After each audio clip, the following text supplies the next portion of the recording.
आज की कहानी दादी की पुरानी संदूक। आरव गर्मियों की छुट्टियां बिताने अपनी दादी शारदा देवी के पास आया था। शारदा देवी बहुत शांत, सफ़ेद बालों वाली और हमेशा सूती साड़ी पहनने वाली एक पारंपरिक बुजुर्ग महिला थी। आरव उनसे बहुत प्यार करता था, लेकिन इस बार उसे दादी के व्यवहार में कुछ अजीब सा लगा। दादी दिन भर अपने कमरे में बैठी रहती थी और किसी पुरानी भारी पीतल की संदूक को साफ करती रहती थी। उस संदूक पर अजीब से ताले लटके थे और उस पर कोई प्राचीन नक्काशी की गई थी। जब भी आरव उस संदूक के पास जाने की कोशिश करता, दादी का चेहरा सख्त हो जाता और वे कहती, आरव वहाँ मत जाना, उसमें गुजरे ज़माने की कुछ ऐसी यादें हैं जिन्हें बंद ही रहना अच्छा है। घर बहुत पुराना था, इसलिए रात के समय वहाँ का सन्नाटा और गहरा हो जाता था। तीसरी रात जब आरव सो रहा था तो अचानक उसकी नींद एक अजीब सी आवाज़ से खुली। घिस घिस। ऐसा लग रहा था जैसे कोई फर्श पर बहुत भारी चीज़ घसीट रहा हो। आरव ने अपने कमरे का दरवाज़ा थोड़ा सा खोला और गैलरी में झाँका। सामने दादी का कमरा था। कमरे का दरवाज़ा खुला था और अंदर से धीमी पीली रोशनी बाहर आ रही थी। आरव दबे पांव दादी के कमरे की तरफ बढ़ा। उसने जो देखा उसकी रीढ़ में एक सिहरन दौड़ गई। दादी फर्श पर बैठी थी, लेकिन उनका बैठने का तरीका इंसानी नहीं था। उनके पैर पीछे की तरफ मुड़े हुए थे। वे अपनी उंगलियों के लंबे नुकीले नाखूनों से उस पीतल की संदूक को खरोच रही थी और खुद से ही फुसफुसा रही थी, बस थोड़ा सा वक्त और, फिर हम आज़ाद हो जाएंगे। आरव डर के मारे वापस अपने कमरे की तरफ भागा, लेकिन घबराहट में उसका पैर गैलरी में रखे एक फूलदान से टकरा गया। फूलदान ज़मीन पर गिरकर टूट गया। पूरे घर में सन्नाटा छा गया। आरव तुरंत अपने कमरे में घुसा और बेडशीट के अंदर छिप गया। उसे गैलरी में किसी के धीरे धीरे चलने की आवाज़ सुनाई दी। वे कदम उसके कमरे के दरवाजे पर आ रुकी थी। दरवाज़ा धीरे से खुला। आरव ने चादर के एक छोटे से छेद से बाहर देखा। दादी कमरे के अंदर आ चुकी थी। वे बिल्कुल सामान्य लग रही थी। चेहरे पर वही पुरानी ममतामयी मुस्कान थी। वे आरव के बेड के पास आई और उसके सिर पर हाथ रखकर बोली, सो जाओ बेटा, कोई बुरा सपना देखा होगा। जैसे ही दादी मुड़कर कमरे से बाहर जाने लगी, आरव की नज़र कमरे के बड़े ड्रेसिंग टेबल के आईने पर पड़ी। आईने के अंदर जो दिख रहा था उसे देखकर आरव का दिल बैठ गया। हकीकत में तो दादी सीधे चल रही थी, लेकिन आईने के अंदर उनकी परछाई का चेहरा पीछे की तरफ घुमा हुआ था और उनकी आंखें पूरी तरह से काली थी। आईने के अंदर की परछाई सीधे आरव को देखकर मुस्करा रही थी और अपने मुंह पर उंगली रखकर चुप रहने का इशारा कर रही थी। अगले दिन आरव ने तय कर लिया कि वो यहाँ एक पल भी नहीं रुकेगा। उसने चुपके से अपने माता पिता को फ़ोन करने के लिए अपना मोबाइल उठाया, लेकिन पूरे घर में नेटवर्क गायब था। शाम होते होते आसमान में काले बादल छा गए और हैदराबाद में तेज़ तूफान के साथ बारिश शुरू हो गई। बिजली चली गई और पूरा घर मोमबत्तियों की मधमन में रोशनी में डूब गया। आरव अपने कमरे में डरा हुआ बैठा था।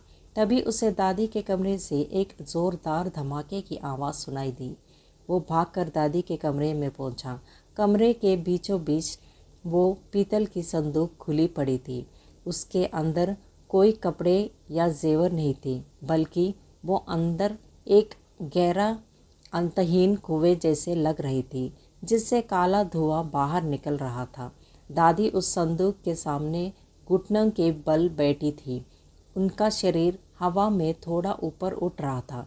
उन्होंने आरव की तरफ देखा, लेकिन उनकी आवाज़ अब दादी की नहीं थी। वो कई लोगों की मिली जुली एक भयानक चीख जैसी थी। तुम्हारी असली दादी तो 10 साल पहले ही इस संदूक के अंदर जा चुकी है आरव। हम तो सिर्फ उस रूह का इंतज़ार कर रहे थे जिसके खून से ये ताला हमेशा के लिए टूट सके। तभी उस संदूक के अंदर से कई काले सड़े हुए हाथ बाहर निकले और उन्होंने आरव के पैरों को जकड़ लिया।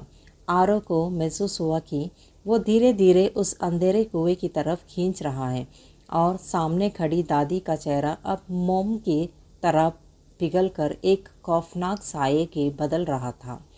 क्या आरव उस संदूक के काले साये से खुद को बचा पाएगा या वो भी उसी अंधेरे में एक हिस्सा बन जाएगा? काले सड़े हुए हाथों की पकड़ आरव के पैरों पर इतनी मजबूत थी कि उसे लग रहा था कि उसकी हड्डियां अभी चटक जाएगी। संदूक के भीतर से आने वाली ठंडी ठंडी बदबूदार हवा उसका दम घोट रही थी। सामने खड़ी वो आकृति जो कभी उसकी दादी जैसी दिखती थी, अब पूरी तरह एक काले धुएं और कंकाल के रूप में बदल चुकी थी। आरव आधी से ज़्यादा संदूक के उस काले कुएं के अंदर खींच चुका था। उसकी छींकें तूफान की गड़गड़ाहट में दब रही थी। तभी उस अंधेरे कुएं की गहराई से उसे एक और आवाज़ सुनाई दी। वो बहुत कमज़ोर लेकिन बेहद ममतामयी आवाज़ थी। आरव, डरो मत बेटा, अपनी आंखें बंद कर लो। वो उसकी असली दादी की आवाज़ थी जो पिछले 10 साल से उस संदूक के भीतर कैद थी। इस भयानक संकट में भी अपनी असली दादी की आवाज़ सुनकर आरव के भीतर का डर अचानक गुस्से और हिम्मत में बदल गया। सामने खड़ी खौफनाक रूह आरव की उंगली को पकड़कर संदूक के नुकीले पीतल के कोने पर रगड़ने लगी ताकि उसके खून की बूंदें संदूक के आखिरी अंदरूनी ताले पर गिर सके। आरव ने देखा कि जैसे ही उसके खून की एक बूंद उस ताले पर पड़ी, संदूक के भीतर से नीली आग की लपटें उठने लगी।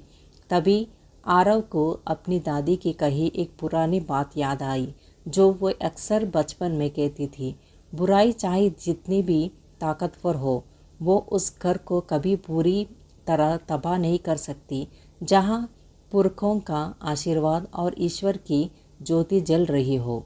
आरव ने देखा कि पास ही मेज़ पर तांबे का एक भारी गंगाजल का कलश रखा था जिसे उसकी असली दादी हमेशा संभाल कर रखती थी और उस रूह ने उसे कभी छुआ तक नहीं। आरव ने अपनी पूरी ताकत लगाई, अपने हाथ को आगे बढ़ाया और उस कलश को गिरा दिया। कलश का पवित्र जल बहता हुआ सीधे उस खुली संदूक और उस खौफनाक रूह के पैरों पर जा गिरी। जल के छूते ही एक ज़ोरदार धमाका हुआ, जैसे किसी जलते हुए कोयले पर तेजाब डाल दिया हो। वो काली रूह दर्द से तड़प उठी और उसकी पकड़ आरव के पैरों से ढीली हो गई। संदूक के भीतर से उठने वाला काला धुआं अब सफ़ेद रोशनी में बदलने लगा था। आरव ने झटके से खुद को बाहर खींचा और फर्श पर गिर पड़ा। उसने देखा कि संदूक के भीतर से उसकी असली दादी का एक धुंधला चमत्कार साया बाहर आया। उन्होंने मुस्कुराकर आरव की तरफ देखा और कहा, जीते रहो मेरे बच्चे, तुमने मुझे आज़ाद कर दिया, अब इसे हमेशा के लिए बंद कर दो। आरव ने बिना एक पल गवाए अपनी पूरी जान लगाकर उस भारी पीतल की संदूक के ढक्कन को नीचे गिरा दिया।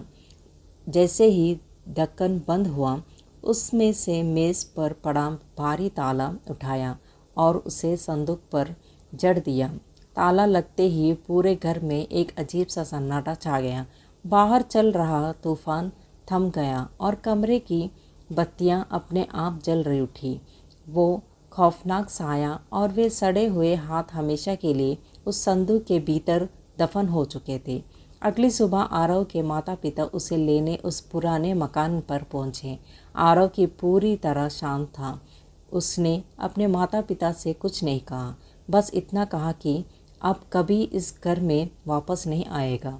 जाने से पहले आरव ने उस भारी पीतल की संदूक को एक कबाड़ वाले में मुफ्त में दे दिया और उसे सख्त हिदायत की इसे कि कभी खोलना मत, बल्कि इसे सीधे लोहे की भट्टी में पिघला देना।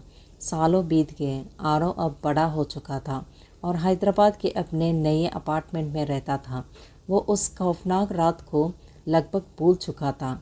एक दिन वो अपने नए घर के लिए ऑनलाइन कुछ पुराने और विंटेज फर्नीचर ढूंढ रहा था। अचानक एक कबाड़ और पुरानी चीज़ें बेचने वाली वेबसाइट पर उसकी नज़र टिटक गई।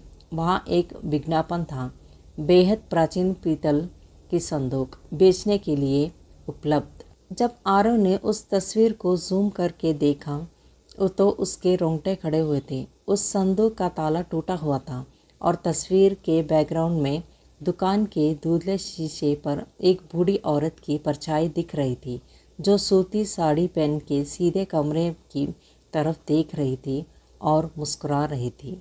कुछ ताले अगर एक बार खुल जाए तो उन्हें दोबारा कभी पूरी तरह बंद नहीं किया जा सकता।